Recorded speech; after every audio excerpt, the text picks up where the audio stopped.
As we fast approach Election Day, wanted to walk through the paths that Joe Biden and Donald Trump have to get to the 270 votes and the Electoral College needed to be sworn in as president in January. Now, we've seen, my co-author Thurgood and I, we've seen a landslide building for Joe Biden. We've seen this coming for a while now. This is something we wrote a few weeks ago. Why is that? Well, let's start with the 2016 presidential election. First, Donald Trump won that in the Electoral College by 306 to 232. You need 270 votes or more to win. But had Hillary Clinton just picked up 77,774 more votes across Michigan, Pennsylvania, and Wisconsin, she would have gotten past the 270 mark. So this is where the battle lines are drawn from 2016 and where we are in 2020. Why do we see this landslide building? It is because the numbers are so in favor of Vice President Biden and Senator Harris. As they've described it, they've built one of the broadest coalitions you've ever seen from a Democratic president, from a Democratic ticket running for president. Look at the numbers. They've doubled where Hillary Clinton is from 2016 to 2020, from a 5-point lead that she had, which of course she lost, to a 10-point lead now. But they've grown votes. White college degree has gone from 50% to 57% in favor.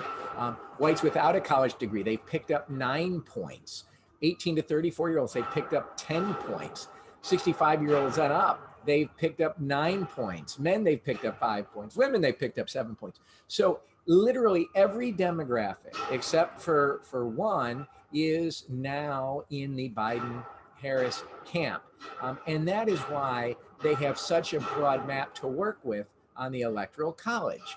And so 2020 isn't going to be a repeat of 2016 when it comes to the polls, because if you look, let's just do a deep dive on Pennsylvania, one of the critical states that Hillary Clinton lost and barely lost.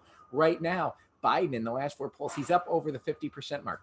When it's this late in polling, it is very rare for somebody who is supporting you to change their mind with just a few days left. In 2016, Hillary Clinton, while she was up in a couple of those polls at this state, she never got to that 50% mark. So you had a lot of undecideds back then, and they all broke, or about 2/3 broke towards Donald Trump.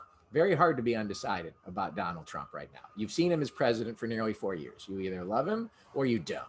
But there are no people who can really be undecided about what you get with Donald Trump right now.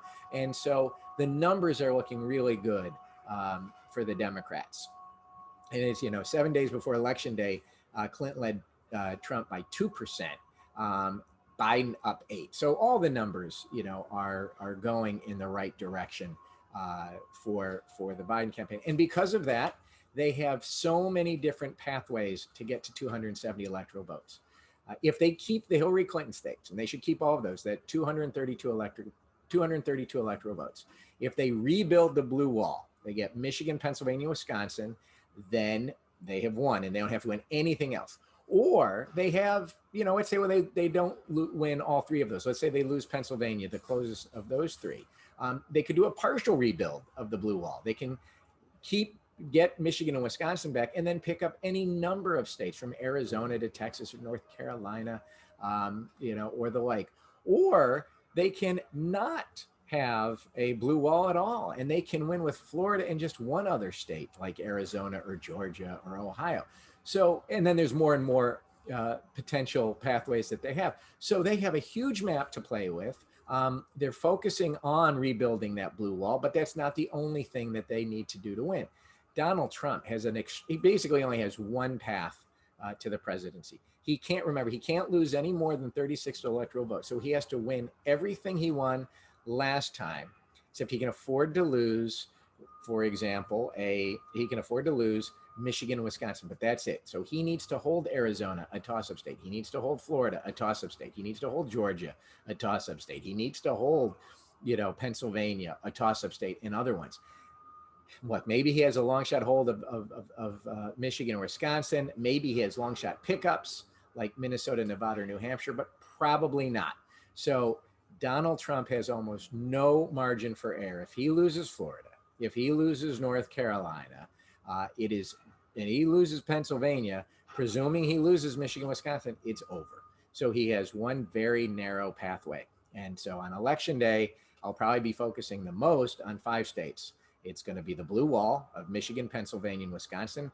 Biden wins those 3, it's over. If he only wins 2 of those 3, then you start to look at Florida, North Carolina. And if he can't win any of those 3, then you have to start looking at other places, which are all plausible.